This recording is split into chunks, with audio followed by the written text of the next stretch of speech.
수도권을 중심으로 코로나19 감염이 확산되는 가운데 충북에서도 이에 따른 위험 신호가 감지되고 있습니다. 특히 수도권 교회와 관련한 N차 감염이 충주에 이어 청주에서도 확인되면서 방역당국에 비상이 걸렸습니다. 황정환 기자입니다. 청주시 서원구에 거주하는 40대 여성 A씨가 17일 코로나19 확진 판정을 받았습니다.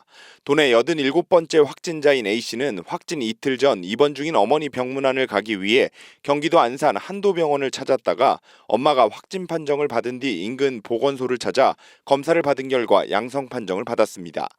A씨 어머니는 이 병원을 방문한 서울 사랑제일교회발 확진자와 접촉해 감염된 것으로 알려졌습니다.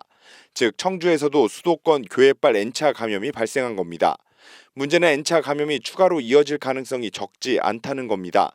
먼저 사랑제일교회 측이 중앙대책본부에 제출한 명단에 따르면 도내 이 교회 신도는 모두 21명입니다.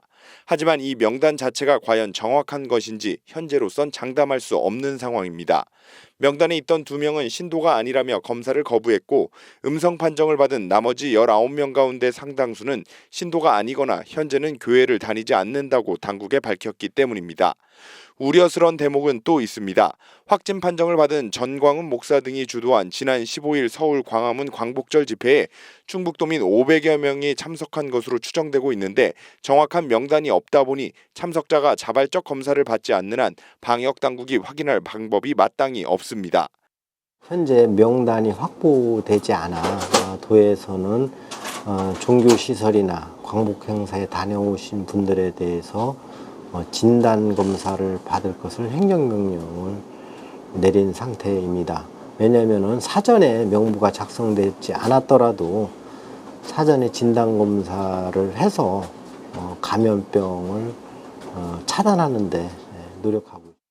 이에 방역당국은 사랑제일교회, 우리제일교회, 여의도 순복음교회 등을 방문한 도민들에게 진단검사 행정명령을 발동했습니다.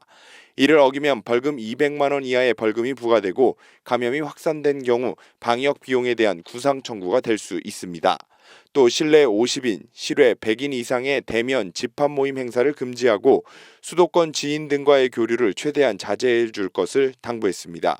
정규 예배 이외의 수련회, 기도회, 성경 공부 모임 등의 각종 대면 모임 활동 및 행사는 금지하여 주시고 예배 시 성가대 및 교인들의 찬송, 통성 기도 등의 행위도 금지하여 주시기.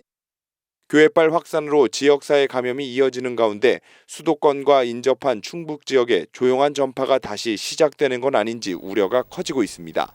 HCN 뉴스 황정환입니다.